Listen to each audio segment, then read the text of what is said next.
Hello and welcome to TV47. This is CHAN2024 show. My name is Dan Kamtua na sipo peke yangu. Squad mzima unaiona hapo. Hanet Washira, Fred Arocho and 3 times FKA Premier League champion Innocent Mutiso yuko ndani. So we are going to discuss matters African Nations Championship, whatever happened over the weekend and whatever has been happening since day one. Kumbuka Kenya was there, Tanzania was there and Uganda have been all the 3 teams have been relegated, rather been kicked out of the tournament. Wanasema sisi tulikuwa kama host, tulikuwa pamoja, but then at the end of the day tumeondeka pamoja. Arocho, Net, najua tulikuwa na nyinyi in the morning, but then again, how are you since morning? Nimeanza kuheal. Talking about it helps. Talking about it inasaidia sana. Alifungua roho ikamtoka. Imenitoka. And then Arocho over the weekend was supporting Kenya. Ikapigwa. Went on to support Tanzania, ikapigwa. Akasema wacha nitege na Uganda, ikapigwa pia na Manchester United ikapigwa. No. Ouch. No, mine, I've only stuck with Kenya. Tanzania, mdomo ilikuwa mingi, so I was happy when they lost. Uganda, I felt it because I think it's one of the teams that has really improved. From the very first match walicheza, and you look at the last match they played, it's a very improved side. So I felt for Tanzania, but no, sorry, for Uganda, but not Tanzania. Nobody. Uko sawa lakini? Niko fiti kabisa. Taki uchokoze sana. Uko aje? Sitafinya. Usifinye. Sitafinya. But I'm glad our East Africa also, our neighbors, they also lost. Right now we are behind Sudan. And I really hope they go all the way and win the tournament because they are playing just more than football. They are playing for more than just football. They're playing for the unity of the country. And we saw how football unites. And it united Kenya. Everyone forgot about their tribal lines. Everyone forgot about their political stance. And everyone was focusing on Harambee Stars. For our neighbors, we have seen right now that despite our league not being that strong enough, like Tanzanian league and Ugandan league, but we still went to the latter stages of this CHAN tournament because it showed that we have the talent, we have the players, and I know if we are more serious with our league, then we can topple Uganda and Tanzania. Let's see what happens in the 2025-2026 Football Kenya Federation Premier League. But first, because this show, we want it to be more interactive, tunataka kuuliza, we have this question of the day. Remember, CHAN imebaki only 4 teams. Speaking of 4 teams, Morocco, Sudan, Madagascar, and even defending champions Senegal are in. But which team do you think will win the CHAN 2024? Which team do you think will win the CHAN 2024? Share your feedback, or rather share your answers on our social media platform at TV47 Digital on X and TV47 Kenya on Facebook and TV47 Kenya on YouTube. Also follow me on my Instagram and my Facebook at Duncan Mutua Askofu. Tukianza tu, Arocho, sijui inside the 4 teams zenye zimebaki, nani ulikuwa unaona hata kuwa nafika hapo? Who has been the surprise of the tournament? Well, personally, Morocco, I was sure Morocco was going to perform well. I was sure that Sudan, no, I think of the 4, I think Sudan, for me, was the weakest link. Why? Because Senegal are defending champions, and basically, they came in the tournament as one of the favorites. So for me, Sudan as surprised. And I believe that surprise can even go all the way. But beating Morocco will not be easy. Will not be easy. CHAN 2024, wanasema the host, Kenya, Tanzania, Uganda, it was a pamoja CHAN. Lakini at the end of the day, wote wakaondoka pamoja at the same day. What do you think went wrong for the host team? Because Kenya, most of the time, their main objective was to qualify for to the knockout stage. Hiyo nayo ni objective walikuwa nayo na wamefika. That was fine. But then for Tanzania, they had bigger dreams and bigger objective. But what do you think went wrong for the host teams? Well, for the host team, we start with Kenya. Nothing really went wrong. I think it was just bad luck because I believe we played our best game actually versus Madagascar. In all the matches during the group stages, our best match was against Madagascar. We controlled the possession, We controlled the shots on target. We had more than this Madagascar team. We had 17 attempts on goal and 5 on target. So if we were more clinical on goal, and also one of our goals was chalked off, and which I believe should have stood. If everyone saw yesterday Manchester United versus Fulham, there was that goal for Manchester United when Euro scored. He pushed Calvin Bassey until he fell down. But it went to the VAR and it wasn't chalked because it was deemed too soft. So I believe that the goal for Ryan Ogam, the one which was chalked off, should have stood. I don't know why the referee was too harsh with that decision. I believe he should have been sent to the monitor to check on it. And also the penalty. For me, I believe it should not have been a penalty for the equalizer for Madagascar. And I will tell you this because the proximity of both players, it was too near. It was too near. Sema walibebwa. Sikubebwa. I believe that the technology was not used to perfection. Yeah. It has been working against and with us, and it was rightfully so. But I disagree with the calls for VAR during Harambee Stars match. We had our best game. We dominated that game. We had the best chances to win that game. We did everything right. We just needed a little bit of good luck. And that is what Madagascar had, and they bundled us out of the tournament. Now, people have to know that there's a difference between being eliminated and being bundled out. Now, Uganda and Tanzania, they were bundled out because they were beaten through normal time. We drew our game, so we were eliminated through penalties. So there's a big difference. Kenya, I believe, should have gone to the semi-finals, but that's that. Aroch, Mutiso is the big words again. Yes,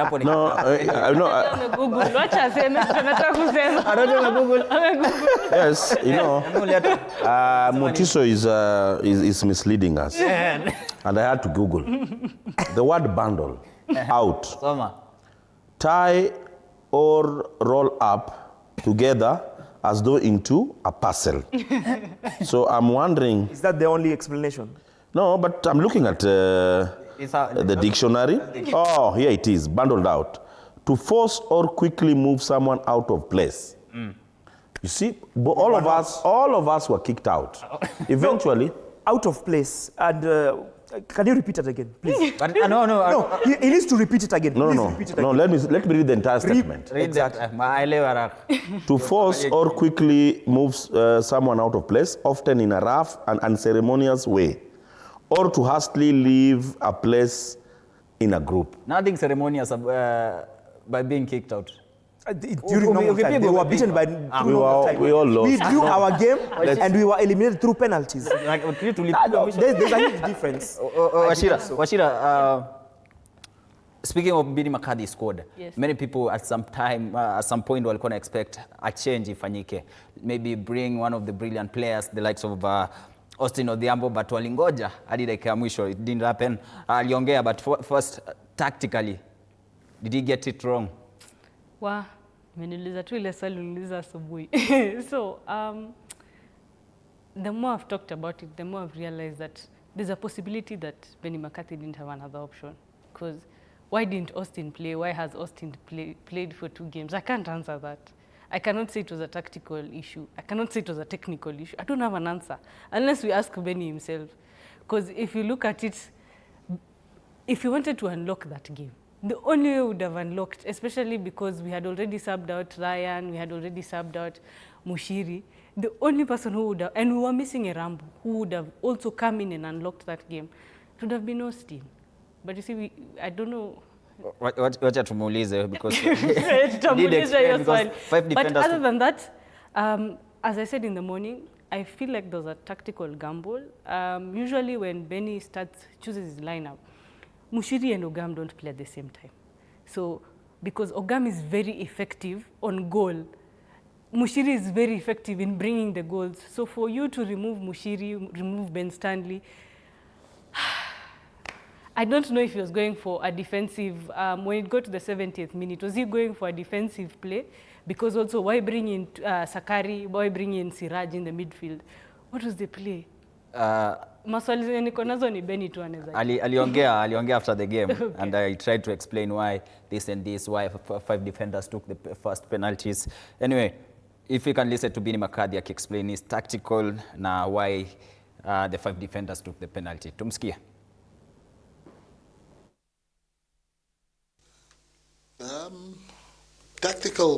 Tactical decision. I thought the way we set up was really good, solid, because we wanted to dominate in midfield. And Marvin at his club is playing as an 8 going forward, and Alpha also very attack-minded. Masur said so, and yeah, you saw even with a really strong team how quick, how much they wanted to work, how much they ran. So we were chasing shadows, and I just felt the game was going the way the players that we set up.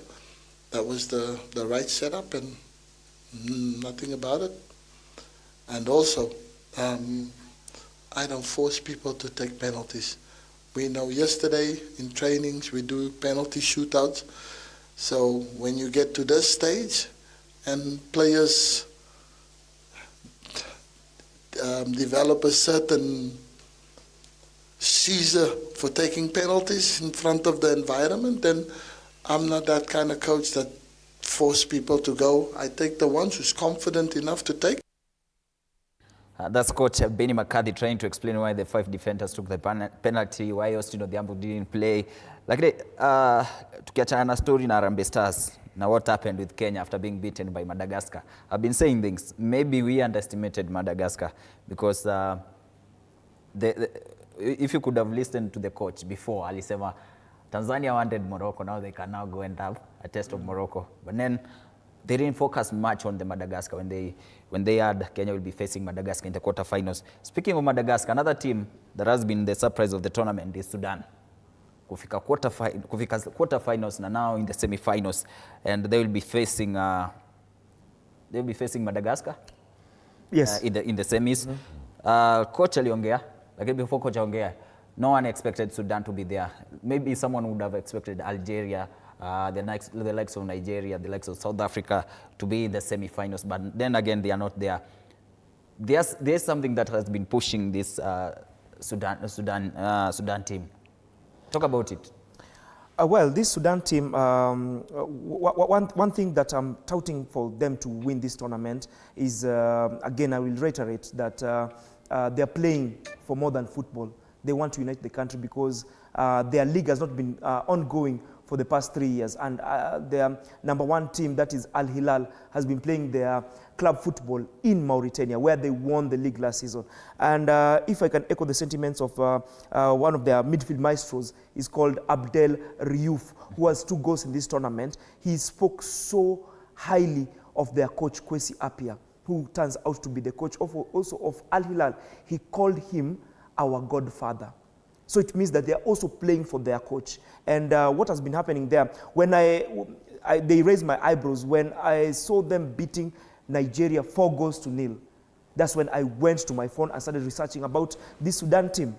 And all the players, they're actually coming from 2 teams, that is El Merreikh and Al Hilal. These are two of the topmost teams in Sudan. I've been in Sudan and I've played against El Merreikh in the Sekafa Senior Challenge Cup when I was turning out for Mathare United. Yeah. And football in Sudan, it's highly respected and it has a good following, and they've pumped money into that league. If the league was ongoing, we would have seen an even better side in Sudan. But right now, since they've been playing the past 2 seasons, they've been playing out of the country because of the war in Sudan. It's no mean feat that what they have achieved right now is through sheer hard work and sheer will that we want to unite the country, and we're playing for more than football. So for me, Sudan has been my surprise package in this tournament, but rightfully so, they deserve to be where they are right now. And if they go past Madagascar, who I believe, for me, were the inferior team against Kenya, because I don't believe that we underestimated Madagascar. We did everything right. If it's possession, we had the lion's share of possession. If it's shots towards goal, we had the most. If it's shots on target, we also had the most. Actually, people are saying that we were weaker in the second half because of the substitutions. And I'd like to differ about that. In the first half, we had only 2 corners. In the second half, we went a notch higher, and we have 7 corners. So that shows that there was a tilt in the second half, that we wanted to win the game more in the second half. We wanted it more. And our most chances, they came in the second half. We deserved to win that game, but it went. We did not have that luck. Madagascar had, but I think their luck will run out against Sudan. Speaking of against Sudan, Sudan has one of the best coaches in Africa, a coach who understands the African football, that is Coach Epia. He tried to explain tactically vile ameshinda hiyo game, what has been motivating these kids, or rather these lads. Tunaweza msikiza Coach Epia. When you come for such competitions, it's important that you aim at the ultimate, which is winning the cup. But you need to fight each day, because me, after this game, I have to forget everything about Algeria and concentrate on the team that I'm going to play with. So that is the main aim of every single coach who comes to this competition, because if it's just to participate, I don't think most of the countries will be here. So I'm actually happy because whenever there's a win, we got a lot of joy in the hearts of people of Sudan. Just after defeating Algeria, the Algeria coach, that is Majid Bulgaria, came out and also praised the the Sudan team. Let's listen to the Majid Bulgaria, that is the head coach of Algeria. In the first half, we have some situation that we create, but when you see the 2 last game, we have a team that was very compact. You see the wingers that there was like in 5 defenders, so it's never easy to play. This is a team very compact and very down, and especially they are big guys. Also, when you cross, it's difficult. So the only thing that we was working is to drop them back and go behind them, because the defense was very high when we was down. It was a strategy. After, there was fighting very well. There was difficult for us to find the space sometimes. But we have some situation that maybe we can kill, especially in the first half. And but what makes us a little bit disturbed is the way that Sudan play. They play a very long ball. They have very strong guy, big guy in front, fighting for the second ball. After, they being a big space, because all the defense needs to come for the second ball. And, to build again, it will take time. So this is the way that when you play versus a team like this, it's not easy. You need to kill the game very fast to make the game open. And it was not the case. But after, when we scored the goal to equalize, we was like in their area. And for sure, to reach the goal is not easy, especially they was fighting all together. But, the player did the maximum, as you know, because the preparation was not enough. But I'm very proud of my player. Algeria coach, that is Majid Bulgaria, speaking and saying, we were not ready, or rather, we were not well prepared before the tournament. But then again, South Sudan were more tactical defensively more than we were. Harocho, Coach Epia Kwesi with the Sudan, one of the best coach in Africa, one of the coaches who understand the African football, now leading Sudan. And someone will say, it's high time now African football, African teams or African national football team should be led by African coaches. Look at Bini Makadhi. South African team ilichujwa kufika quarterfinals, but Harambee Stars under coach Bini Makadhi, who is a South African, went on to be among the best team, or rather best team in the tournament. African coaches in the African tournament. Well, I've been an advocate for local coaches, not necessarily African coaches. I also believe that even here in Kenya, the coaches that we have, the local coaches can do a good job. It's just that we've never given them an opportunity. For example, Ghost was given some time, Jacob Ghost Mule, he was given some very good resources behind him, and he performed. It's just that when we have local-based coaches, we don't really come out and give them that kind of assistant or that kind of facilities around them. And I'll come back to your question. I think local coaches, African coaches, should be given opportunity. Look at the last 10 years, a decade of soccer in Africa. The teams that have prospered have all been coached by local indigenous coaches. Look at what happened in Senegal. Aliou Cisse. Cisse did a very good job.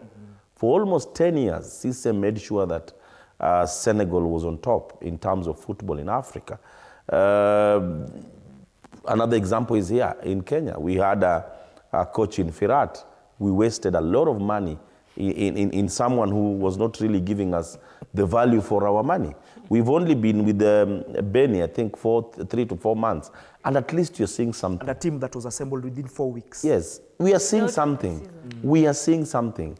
So all in all, we need to trust one of our own. We need to and invest in them. When you give a local coach or an indigenous coach, you also need to follow up by giving resources to the team, because you don't expect a team to perform without resources. So yes, the African coaches can do it. And once again, kudos to all the African coaches who participated in this tournament. Regardless of the results, I still believe that is the way to go. That is the way to go. And now the way to go is the semi-finals. Morocco against Senegal. It's a fixture that very few have been talking about, because this is a defending champions. Morocco have been trying to win this. Last edition they didn't win. Senegal went ahead and bagged the title. But then again, very few people are talking about the Morocco against Senegal fixture. Everyone is focused on Sudan against Madagascar. Bashira.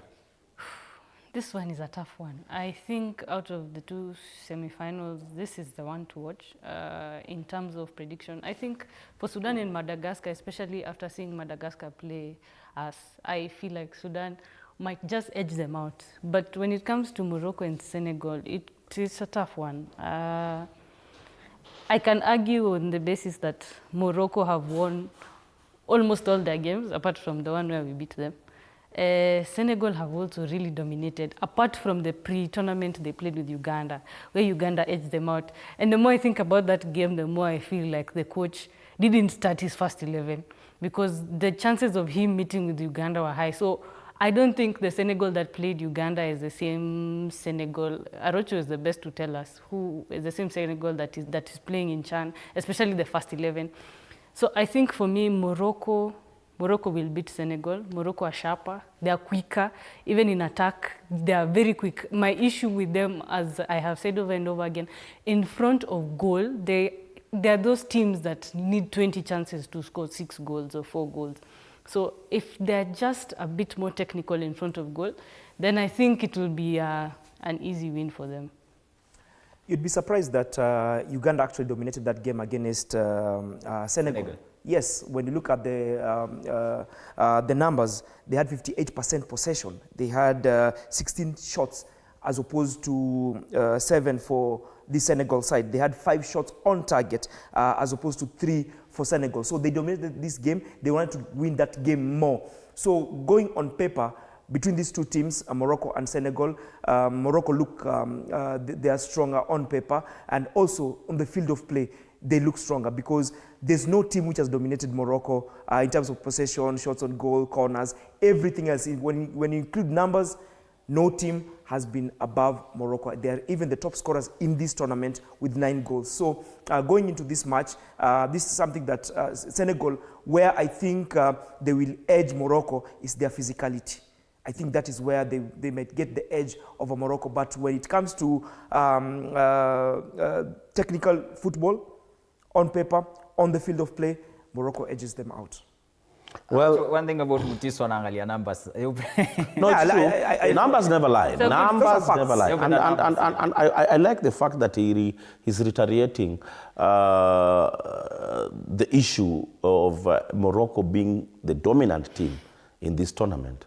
In all the matches they've played, including the Harambee Stars match, they've dominated their opponents. No. They facts, have. facts, facts. Man, you know, Facts. we should talk Regardless if about. you were We should regardless talk. of 10, it's- No. We should talk about this match when we were 11-11. No. We were 10 men and we That's won. not how you gauge a game. But we won. A game is gauged by 90 minutes vis-a-vis the number of shots on Look Spent at 45 minutes Wait. defending. Look at the Wait. game, Man City versus Arsenal. No. No. Look at that African game. nation. I We were beg 10. to differ. Arsenal with were her. 10. We had 90-something First and percent possession. foremost, when she was giving a contribution, she did it in silence. Please protect me. When you look at, that is a big contention. Also, the Harambee Stars Morocco match. When you look at that match, even through the replay, you'll realize that Morocco dominated the match. We scored the goal, we got the win, we got the 3 points, but Morocco took the lion's share of that match. You like it or you don't like it, go and Google, you'll see the facts. And facts never lie. Numbers. Now, coming back to my point, she's trying to distort my thinking process. But I was a sharp boy in school. Now, what I'm saying Morocco has been quite dominant in this tournament from day one until now. As he said, it's the team that has scored the most goals in this tournament. And that's no mean feat. It's one of the teams that has traveled. They came to Kenya. They played their semis, their quarters in Tanzania. They're going to play their semifinals In Uganda. In Uganda, the most travel, and finals in Kenya And they were the first team to arrive. So basically, it's a team that has taken a lot of pressure, both on and off the pitch, and they've really managed to convert the pressure into their success. They came prepared. Yes, it's a prepared side. It's the team that arrived in this tournament a day before any other team. In fact, they paid the accommodation and all that they spent a day before the CAF took over. So basically, it's not a team that came here to tour. It's a team that came quite convinced, and they're sure of what they came to pick in Kenya. They will be facing a team that hasn't traveled that much. Senegal have played their matches In Uganda. in Uganda. Yes. They will play their semi-finals in Uganda. And maybe they might travel coming back to Kenya just to play at the final. But because of the time, 1 minute to go, who has been the outstanding player of the tournament so far? Don't mention a Kenyan player. No, I wasn't even going to mention. Me, I'm going to mention a Kenyan player. I wasn't even going to mention a Kenyan player. I will go for Michel Ramadibisoa. He's the goalkeeper for Madagascar. for Madagascar. He's 39 years old. He has had so far 4 man of the match performances and awards. And I think it goes to him. He was the man of the match versus Kenya. I believe he's the one who kept Kenya from winning that match. I mean, 5 shots on target. That's no mean feat. And before that Kenyan match, I'll give you another number. And this is a fun fact. Out of the 20 shots he faced, he made 17 saves in all the matches that he played in the group stages. So that's no mean feat. My player of the tournament should be that goalkeeper. Even me, I'll echo his sentiments. In fact, even the match that Harambee Stars lost against Madagascar, for me, was the man of the match. Yes, somebody else was named as the man of the match. But if you ask me, the man of the match, Harambee Stars against Madagascar, was the Madagascar goalkeeper. Look at he saved, I think, 2 minutes into the game. Yeah, that from Abu Domar. Yes, he made a very fingertip save. Vital save.